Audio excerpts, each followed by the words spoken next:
Hello and welcome back to Split Hour Farm. Today we're going to go over a very common question when setting up a rain barrel system. How do you connect two IBC totes? Well, this is going to be the most direct, most error forgiving, and easiest way for you to do this. Stay tuned while we start putting this together, but I will leave a list of all of the items and exactly what you need to purchase, no more, no less, in order to connect two IBC totes and make it easy so when the future, if you decide to expand your IBC totes to additional, you can just stack another one to the side and add on. It'll be very easy, very, very simple. And I think the hardest part was spending the time in Home Depot, getting all the parts, sitting there trying to find through all of the boxes that people love to just, oh yeah, I don't need this, and then they put it in another box.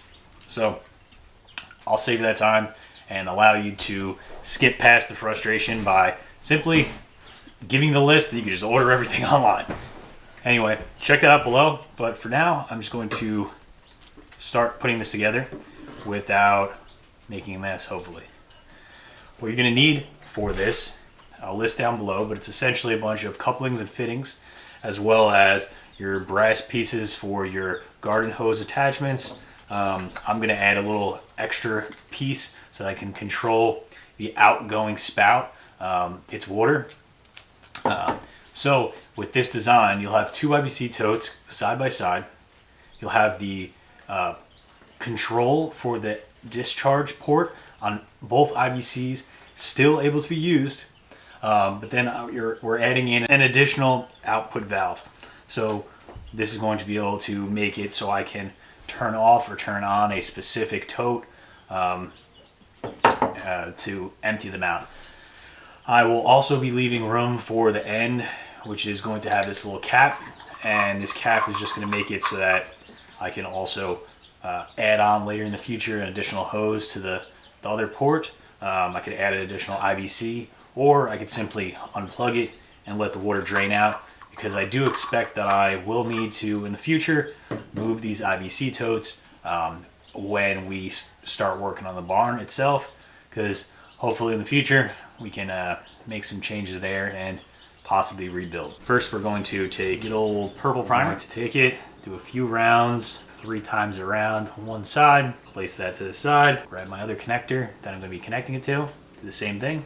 Now we're going to take the cement and do the same process. So now what we're going to do, push them in, give them a quarter twist, and then now we're going to hold it for 30 seconds so that it doesn't it starts to catch and it doesn't push back. Okay, so now I'm going to put that to the side because I'm going to need to cut my PVC, my 2-inch PVC to fit into the port between that and then this little guy right here, which will go on the IBC discharge. So what this is just a 2-inch PVC threaded pipe, and I have it on here very tightly, so I'm not going to take it off, with a 2-inch converter. So the IBC totes that we have are coarse thread, and you're not going to, well, I have had a very difficult time finding anything that's coarse thread that's going to be at Home Depot, because it's going to be fine thread typically for the plumbing.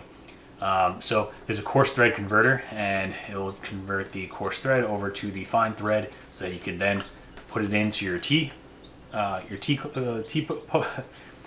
connection here, and then essentially you'll have the 2-inch PVC connected to the both of here. But for the time being, I'm going to leave that separated. This is already in, and when you're connecting the threaded ports of PVC, you want to make sure to skip the PTFE thread stuff that you would normally put on like brass to brass items for your hose. So you're going to skip that. You want to go hand tight and then 1 to 2 turns past that. You don't want to go anywhere further than that. That's what these are rated for, and will be more than sufficient to keep it from leaking.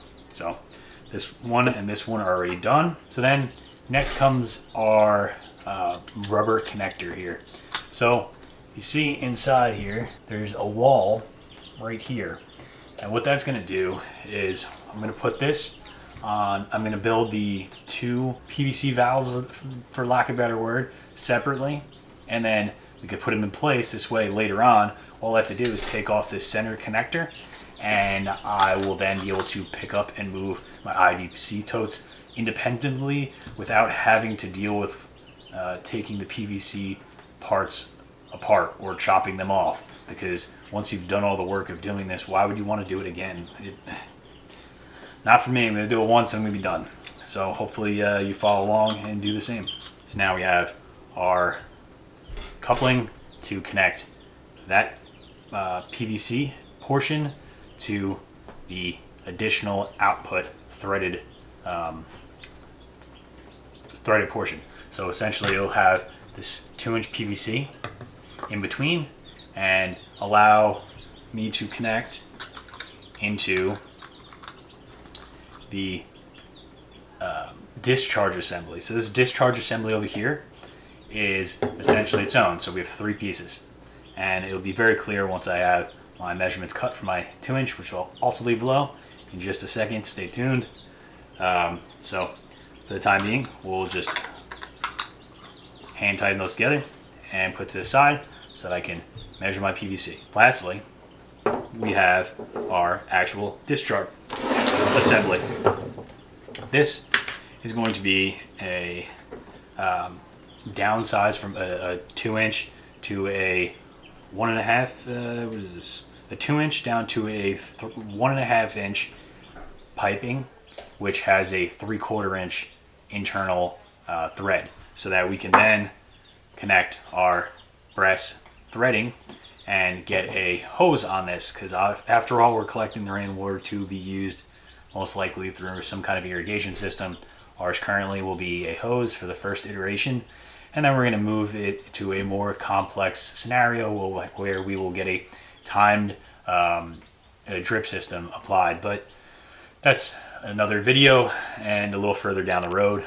So stay tuned and follow if you find this to be useful. We are going to connect it here, and we're going to take our brass fitting. And the brass fitting, I am going to put this pipe thread on. We have that set. And now when we put it in, that is going to be a very tight, beautiful seal.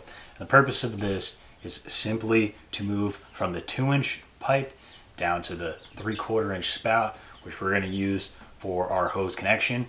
And instead of connecting directly to a hose, I did opt for the additional discharge valve. Make note of the directional arrow. The directional arrow should be pointing out, going away from your water source. So if your water is going this way, you want the arrow pointing that way. So now we have about 75% of this piece done.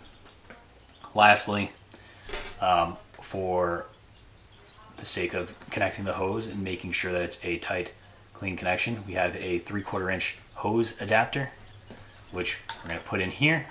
It has a little black seal on the inside to help protect it from having water seep out. So make sure that your hose, your 3/4-inch adapter does have that.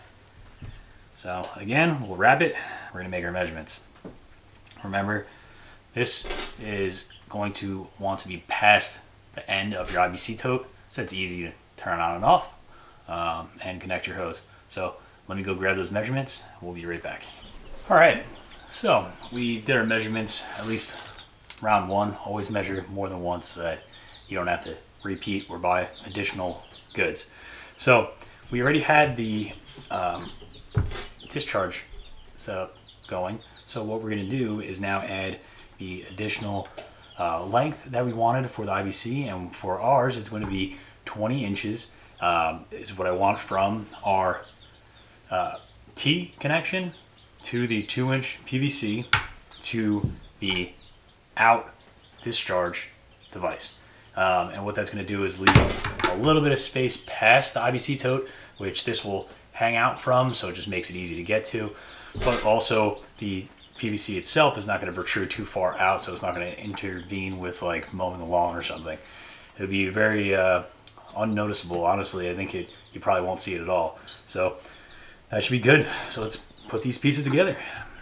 So while I'm doing this, I'll actually talk about this process so that we can join the barrels, the IBC totes in our case, for 2 of them or more together, allowing them to fill up from one and fill the rest. There are definitely other aspects that you're going to have to take into account, like the excess air needing to be escaped from one of the IBC totes. Otherwise, you're not going to be able to fill up the second. There'll be too much pressure backed up. That's just physics. So we'll go over that in a future video. This video is just going to be covering the creation of the connection. So check over here for our coming up videos where we'll go over our full rain barrel system and how easy it is. We're doing this right along with you, but giving you the easiest way so that you can save yourself time, hassle, and trouble. So follow along.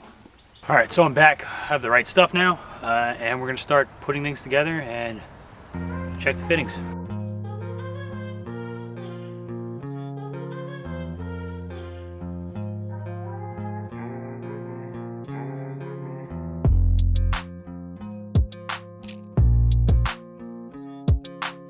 All right, so all the pieces are together. We let them sit and dry. Everything's fastened and tightened. Now all that's left is to open the valve from IBC 1 and let that flow into the system. Open the valve from IBC 2 and then watch to see that IBC 2 goes from empty to start filling up with water, and that's going to confirm that our system works. All right, well, perfect timing. It's starting to rain, so we'll check back tomorrow, make sure both of these are filled up. We're supposed to get 1.5 inches of rain tonight, so we'll see. So we didn't get as much rain as we thought last night, but the units are definitely working. You can see that based on the gauge, we're half full on this unit, which means that we're half full on both because we have the connector in the middle. So I hope you enjoyed that video and found it useful. Let us know how your system works, and we'll keep you tuned as we add to ours. Take care.